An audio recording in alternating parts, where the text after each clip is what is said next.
Students हम बात करेंगे विस्कोसिटी की। विस्कोसिटी क्या होती है? विस्कोसिटी हमारे पास आ जाती है इंटरनल प्रॉपर्टी एक फ्लूइड की। ठीक है, यहाँ पर हम लिखेंगे फ्लूइड की इंटरनल प्रॉपर्टी आ जाती है। फ्लूइड क्या होता है? फ्लूइड हमारे पास आ जाता है एक ऐसा सब्सटेंस जो कि फ्लो कर सके। और कौन से सब्सटेंसेस फ्लो कर सके? अगर हम मैटर में से देखें तो वो हमारे पास गैसेस होती हैं या हमारे पास लिक्विड्स होती हैं। ठीक है, लिक्विड्स होते हैं। ठीक है, तो गैसेस और लिक्विड्स होते हैं वो सब्सटेंसेस जो कि फ्लो कर सकते हैं। ठीक है, सॉलिड्स हमारे पास फ्लो नहीं कर सकते ना। ठीक है, तो हम यहाँ पर देखते हैं कि हमारे पास विस्कोसिटी क्या होती है। विस्कोसिटी हमारे पास आ जाती है थिकनेस ऑफ फ्लूइड। ठीक है, एक फ्लूइड की ये प्रॉपर्टी कितना वो थिक है, कितना वो थिन है। ठीक है, तो वो उसकी जो प्रॉपर्टी होती है उसको हम कहते हैं थिकनेस ऑफ फ्लूइड या हम कहते हैं विस्कोसिटी। ठीक है, तो इसके अलावा हम देखते हैं कि इनकी प्रॉपर्टी यानी कि यहाँ पर हम कहेंगे कि resistance, providing resistance to the flow of substance. ठीक है, लिक्विड के या हम कहते हैं फ्लूइड के फ्लो को रेजिस्टेंस प्रोवाइड यानी रिक्वायर्ड प्रोवाइड करने को हम कहते हैं रेजिस्टेंस टू फ्लो। ठीक है, यानी कि जो बहने बहने के जो हम कहते हैं ना कि जो एक सब्सटेंस बह रहा होगा, ठीक है, फ्लूइड फ्लो करते हैं ना, तो उनके बहने को या हम उसको उंडेलें तो वो हम देखते हैं कि वो जो वो थिक फॉर्म में और वो मुश्किल से जो है वो बह रहा हो या उंडेला जा रहा हो, तो उसको हम कहते हैं कि वो रेजिस्टेंस आ जाएगी उसमें। और हम कहते हैं कि वो उसकी विस्कोसिटी होती है और हम कहते हैं कि वो हाईली विस्कस होता है। ठीक है, यानी कि जो थिक चीज होगी वो विस्कस होगी, जो थिन चीज होगी वो लेस विस्कस होगी। ठीक है, तो इस तरह से यहाँ पर हम ऐसे करते हैं, इसकी एक एनिमेशन देख लेते हैं, हमें अंदाजा होगा थिकनेस और थिकनेस कितनी, थिकनेस ऑफ फ्लूइड किस तरह से होता है विस्कोसिटी। जैसा कि यहाँ पर अगर हम बात करें तो देखें इसमें क्या है, इसमें दो तरह के सब्सटेंसेस दिए हुए। ठीक है, दो तरह के फ्लूइड्स हैं इनफैक्ट। और फर्स्ट वन को देखें यहाँ से, अब देखें ये क्या हो रहा है, ये ऊपर से जब गिर रहा है तो यहाँ पर हम क्या देख रहे हैं कि ये बड़ी आसानी से नीचे गिर रहा है ना, स्प्लैशिंग भी हो रही है। और देखें अगर हम यहाँ देखें तो ड्रॉप्स भी इसके आ रहे हैं। ठीक है, तो ये हम कह रहे हैं कि ये इजीली इसकी जो है वो मूवमेंट है, ये आराम से फ्लो कर रहा है, तो हम कहेंगे कि ये लेस विस्कस है। और हम देख रहे हैं कि ये थिक नहीं है बल्कि ये थिन है। ठीक है, पतला है, गाढ़ा तो नहीं है ना। इसके बारे में हम देख रहे हैं यहाँ पर, हम देख रहे हैं पिंक, ये जो हमारे पास पिंक कलर में जो ये सब्सटेंस मौजूद है, इसको देखें कितनी ये गाढ़ापन है इसके अंदर, है ना, यानी गाढ़ा सा है और ये मुश्किल से जो है वो बह रहा है। इतनी आसानी से जिस तरह ऊपर वाला बह रहा है उतनी आसानी से ये बह नहीं रहा है। तो हम कहते हैं कि ये क्या है, मोर विस्कस है, या हम कहते हैं हाईली विस्कस लिक्विड आ गया हमारे पास, या हाईली विस्कस हम कहेंगे सॉरी फ्लूइड आ गया। ठीक है, या सब्सटेंस। तो यहाँ हम क्या करते हैं कि विस्कोसिटी को एक्सप्लेन करने के लिए, इसके हम समझने के लिए, मजीद समझने के लिए, इसकी साइंस देखने के लिए हम ऐसा करते हैं कि यहाँ पर एक पाइप ले आते हैं जिसमें से एक फ्लूइड जो है वो फ्लो कर रहा है। ठीक है, तो यहाँ पर हम पाइप लेकर आते हैं, ये पाइप का लॉन्गिट्यूडनल सेक्शन आ गया उस पाइप का, और इसके अंदर से लिक्विड फ्लो कर रहा है।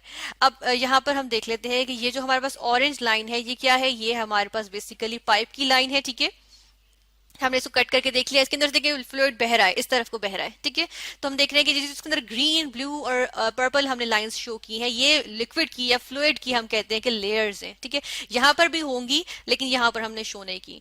तो हम यहाँ पे जस्ट ये समझने की कोशिश करेंगे कि देखिए जो पाइप के साथ जो लेयर्स होंगी ना फ्लूइड की, वो हम देखते हैं कि उनको ज्यादा रेजिस्टेंस मिलेगी क्योंकि पाइप तो फ्लो नहीं कर रहा ना। ठीक है, तो हम देख रहे हैं कि जो पाइप के जो सॉलिड पार्ट है, तो इसके साथ से जो बिल्कुल साथ साथ से जो लेयर्स गुजर रही होंगी उनकी वेलोसिटी या उनकी स्पीड जो है फ्लो की वो कम होगी। ठीक है, वो मुश्किल से मूव करूंगी, आहिस्ता आहिस्ता मूव करूंगी।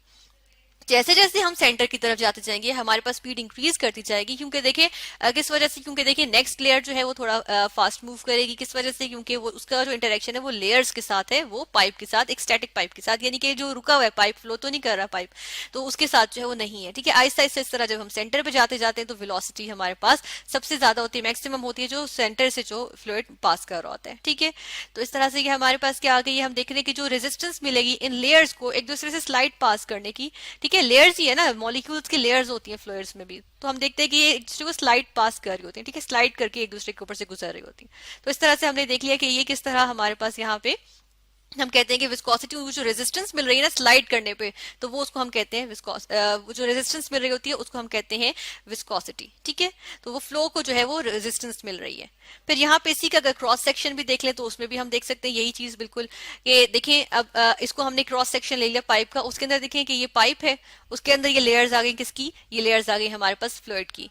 अब लेयर्स देखें जो पाइप के साथ से वो जो है वो आहिस्ता आहिस्ता मूव कर रही है, जबकि जो सेंटर में जो लेयर्स हैं वो क्या कर रही है, वो फास्ट मूव कर रही है। लेकिन जो स्लाइड पास करेंगी एक दूसरे को, उसमें जो रेजिस्टेंस या रगड़ होगी वो हमारे पास क्या आ जाएगी, उसकी वजह से जो रेजिस्टेंस, जो रगड़ की वजह से जो रेजिस्टेंस होगी वो हमारे पास विस्कोसिटी आ जाएगी। जितनी ज्यादा रेजिस्टेंस होगी उतना ही ज्यादा हम क्या कहते हैं कि हमारे पास यहाँ पर क्या होगी, हम कहते हैं हमारे पास विस्कोसिटी इस फ्लूइड की ज्यादा होगी। ठीक है, फिर हम ऐसा करते हैं, यहाँ पर विस्कोसिटी का देख लेते हैं कि इसको हम एक यूनिट्स में मेजर करते हैं। किसी फ्लूइड की करनी हो, फॉर एग्जांपल देखें वाटर को बहाए तो वो बड़े आसानी से बह जाएगा, लेकिन अगर हनी को बहाना चाहें यानी कि हम शहद को बहाना चाहें तो वो इतनी आसानी से नहीं बहेगा। ठीक है, तो हम कहते हैं कि हर सब्सटेंस की विस्कोसिटी को, हर फ्लूइड की इनफैक्ट विस्कोसिटी को मेजर करने के लिए हमारे पास यूनिट्स होते हैं। जिस तरह से अगर हम यहाँ पर यूनिट देखें विस्कोसिटी को मेजर करने के लिए, जो एक आमतौर पर यूनिट लिया जाता है वो होता है पॉइस, POISE, पॉइस। ठीक है, एसआई यूनिट भी होता है इसका। ठीक है, एसआई यूनिट भी देख लेते हैं। चले यहाँ पे एसआई यूनिट क्या होता है इसका, वो हमारे पास आ जाता है newton into second into metre square, per metre square. ठीक है, यहाँ पे ये हमारे पास यूनिट होता है। इसको अगर हम कन्वर्ट करना चाहें तो हमारे पास, अगर हम इसको बिल्कुल सिंपल कन्वर्ट करके ले आए तो हमारे पास क्या आ जाएगा, ये आ जाएगा किलोग्राम पर मीटर पर सेकेंड। ठीक है, ये भी हमारे पास इसका यूनिट होता है। तो हमने एक एसआई यूनिट्स देख ली और एसआई यूनिट्स के अलावा भी हमने यूनिट्स देख लिए यहाँ पर विस्कोसिटी के। इसके बाद हम क्या डिस्कस करेंगे, वो फैक्टर्स जो कि अफेक्ट करेंगे किसी फ्लूइड की विस्कोसिटी को। ठीक है, तो यहाँ हम लिखेंगे फैक्टर्स अफेक्टिंग विस्कोसिटी। यहाँ पर हम फर्स्ट फैक्टर देख लेते हैं। फर्स्ट फैक्टर हमारे पास क्या आ जाएगा, मॉलिक्यूलर साइज एंड शेप। ठीक है, मॉलिक्यूलर साइज एंड शेप है। अब मॉलिक्यूलर साइज की बात करें तो देखिए, जब हमारे पास एक मॉलिक्यूल का साइज बड़ा होगा, ठीक है, एक फ्लूइड के मॉलिक्यूल्स का साइज बड़ा होगा, हम कहते हैं बिग होगा, तो हम कहते हैं कि उसकी वजह से क्या होगा, ज्यादा रेजिस्टेंस लगेगी, एक दूसरे से ज्यादा रगड़ प्रोड्यूस करेंगे। ठीक है, ज्यादा रगड़ प्रोड्यूस करेंगे, ज्यादा रेजिस्टेंस होगी, तो उसकी वजह से फ्लो आसान नहीं होगा। ठीक है, आहिस्ता आहिस्ता फ्लो करेगा। जो चीज आहिस्ता फ्लो करेगी वो गाढ़ी होगी, जो चीज गाढ़ी होगी वो क्या होगी, हाईली विस्कस होगी। ठीक है, तो हम कहते हैं मॉलिक्यूलर साइज जब हमारे पास ज्यादा होगा तो हम कहते हैं, यानी बिग होगा, तो हम कहते हैं कि वो चीज हमारे पास हाईली विस्कस होगी, यानी कि गाढ़ी होगी। एक तरह से हम कह सकते हैं कि वो चीज गाढ़ी होगी। ठीक है, दूसरा पार्ट यहाँ पे हमारे पास क्या है, वो कहते हैं कि शेप, मॉलिक्यूल का शेप। मॉलिक्यूल की शेप को हम किस तरह से देख सकते हैं कि अगर किसी मॉलिक्यूल की, अगर कोई सब्सटेंस है उसके मॉलिक्यूल्स की शेप जो है वो रेगुलर है, ठीक है, कोई खास पैटर्न बना हुआ है, तो उसको इतनी रेजिस्टेंस महसूस नहीं होगी क्योंकि उसमें ऑलरेडी एक पैटर्न है। इसकी वजह से हम देखते हैं कि जब रेगुलर पैटर्न आ जाए तो ज्यादा रेजिस्टेंस नहीं होगी। ज्यादा रेजिस्टेंस नहीं होगी तो हम कहते हैं कि वो चीज क्या होगी, लेस विस्कस होगी। लेकिन अगर एक चीज देखिए एमॉर्फस हो, यानी कि उसकी कोई खास शेप ना हो, बेतुकी उसकी शेप बनी हो, ठीक है, कोई पर्टिकुलर शेप ना हो, तो हम क्या कहेंगे कि वो चीज, उसमें तो ज्यादा रगड़ प्रोड्यूस होने के चांसेस है ना, तो वो क्या होगी, वो गाढ़ी होगी। और उसके अंदर हम क्या कहते हैं कि हमारे पास उसमें हम कहेंगे कि जी वो विस्कस ज्यादा होगी। ठीक है, हम यहाँ पर अब नेक्स्ट फैक्टर की तरफ मूव करेंगे। नेक्स्ट फैक्टर आ जाएगा इंटरमोलिकुलर फोर्सेस ऑफ अट्रैक्शन। ठीक है, या हम कहेंगे अट्रैक्टिव फोर्सेस। तो अट्रैक्टिव फोर्सेस को अगर हम देखें तो इसको हम यहाँ पर ये देखेंगे कि अगर अट्रैक्टिव फोर्सेस स्ट्रांग होंगी तो देखिए मॉलिक्यूल्स के फ्लूइड के आपस के जो मॉलिक्यूल्स हैं उनके दरमियान फोर्सेस स्ट्रांग होंगी। अगर ये एक लेयर है मेरे पास और दूसरी लेयर ये है, ठीक है, यहाँ पर हम देखते हैं, तो अगर इनके दरमियान हम देख रहे हैं मॉलिक्यूल्स के दरमियान आपस में फोर्सेस स्ट्रांग हैं, ठीक है ना, फर्ज करें इनके आपस में फोर्सेस स्ट्रांग हैं, तो हम क्या देखते हैं कि ये एक दूसरे को स्लाइड पास, यानी ये वाली लेयर जो है वो उसके लिए पास करना मुश्किल होगा क्योंकि ये वाली इसको थाम के रखेगी। ठीक है, तो इस तरह से हम देखते हैं कि अगर इंटरमोलिकुलर फोर्सेस स्ट्रांग होंगी हमारे पास, फॉर एग्जांपल जिस तरह से हम देखते हैं हाइड्रोजन बॉन्डिंग आ जाती है, तो क्या होता है कि हमारे पास क्या होता है, फ्लूइड्स के लिए मूव करना मुश्किल हो जाता है, या हम कहते हैं फ्लो करना मुश्किल हो जाता है। फ्लूइड्स के लिए फ्लो करना अगर हम मुश्किल हो जाए तो हम कहते हैं कि वो ज्यादा विस्कस है। ठीक है, तो हम कहते हैं strong intermolecular forces of attraction हो तो हम कहते हैं हमारे पास क्या होता है, चीज विस्कस होती है। ठीक है, मोर विस्कस होती है। ठीक है, या हम कहते हैं कि हाईली विस्कस होती है। ठीक है ना, हाइड्रोजन बॉन्डिंग की हमने यहाँ एग्जांपल ली है क्योंकि हाइड्रोजन बॉन्डिंग एक strong intermolecular forces of attraction आ जाती हैं। यहाँ पर हाइड्रोजन बॉन्डिंग को अगर हम देखें तो हम कह सकते हैं कि जी इसकी एग्जांपल होगी हमारे पास सल्फ्यूरिक एसिड। सल्फ्यूरिक एसिड में अगर हम देखें, अगर इसको हम देखें तो ये हमारे पास एक ऑयली सा विस्कस सा गाढ़ा सा, यानी कि हमारे पास लिक्विड आ जाता है और इसके अंदर क्या होती है, इसके अंदर हमारे पास आ जाती हैं हाइड्रोजन बॉन्डिंग्स। ठीक है, नेक्स्ट फैक्टर पे मूव करते हैं। नेक्स्ट फैक्टर हमारे पास आ जाता है कंसंट्रेशन का फैक्टर। कंसंट्रेशन क्या होती है, यानी कि कितनी अमाउंट मौजूद है अगर हम देखें पर यूनिट वॉल्यूम में। इसकी हम यहाँ पर देख लेते हैं कि हम किस तरह से कंसंट्रेशन के फैक्टर को देखेंगे। कंसंट्रेशन के लिए यहाँ पर ऐसे करते हैं, फर्स्ट ऑफ ऑल मैं यहाँ पे दो बीकर्स बनाऊंगी। ठीक है, एक बीकर ये आ गया हमारे पास और ये दूसरा बीकर भी आ गया, ठीक है। तो अब देखें इसके अंदर क्या करते हैं कि हम मॉलिक्यूल्स बना लेते हैं। अब एक के अंदर ये मॉलिक्यूल्स हैं कि लो कंसंट्रेशन है, ठीक है, ये इसके अंदर जस्ट इतने इतने से मॉलिक्यूल्स हैं, उतने ही वॉल्यूम पे इसके अंदर देखें कितने सारे मॉलिक्यूल्स आ गए, ठीक है, बहुत सारे आ गए। तो यानी इसमें क्या है, अमाउंट ज्यादा है, उसी वॉल्यूम में अमाउंट ज्यादा है। तो पर यूनिट वॉल्यूम में हम देख रहे हैं कि इसकी कंसंट्रेशन ज्यादा है। अब यहाँ पर हम मेंशन कर देते हैं कि इसमें क्या है, लो लिख रही हूँ मैं सिर्फ, इसका मतलब है कि ये कंसंट्रेशन लो कंसंट्रेशन, और हाई लिख रही हूँ यानी हाई कंसंट्रेशन।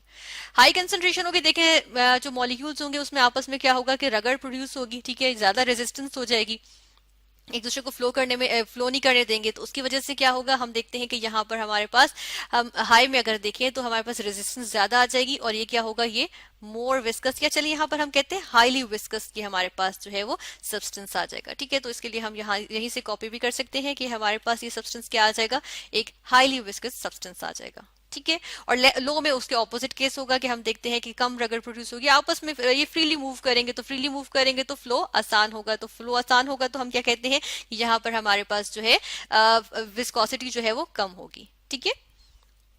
फाइनल अपने वेक्टर की तरफ मूव करते हैं। यहाँ पर आ गया टेम्परेचर। टेम्परेचर में ये देखते हैं हम कि देखिए अगर मेरे पास ये एक बीकर है, ठीक है, और इसके अंदर मेरे पास फ्लूइड था, मैंने क्या किया, इसको हीट कर दिया, ठीक है, यहां से मैंने इसको हीट प्रोवाइड की। हीट प्रोवाइड की इसका मतलब क्या हुआ कि मैं इसको क्या दे रही हूँ, एनर्जी दे रही हूँ। एनर्जी दी तो क्या होगा, मॉलिक्यूल्स हरकत में आ जाएंगे, यानी कि तेज मूव करना शुरू कर देंगे, ठीक है। जब भी इनकी स्पीड हम देखते हैं कि वो फास्ट हो जाएगी, स्पीड फास्ट होने पे क्या होगा, तेज मूव करेंगे, तेज मूव करने की वजह से क्या होगा कि हम कहते हैं जी हमारे पास जो फ्लो है वो बढ़ जाएगा, ठीक है। तो हम कहते हैं जब टेम्परेचर इंक्रीज करें तो हमारे पास चीज जो है वो उसकी स्पीड इंक्रीज कर जाती है, जिसकी वजह से वो फ्लो ज्यादा आसानी से करेगी और वो लेस विस्कस हो जाएगी, ठीक है।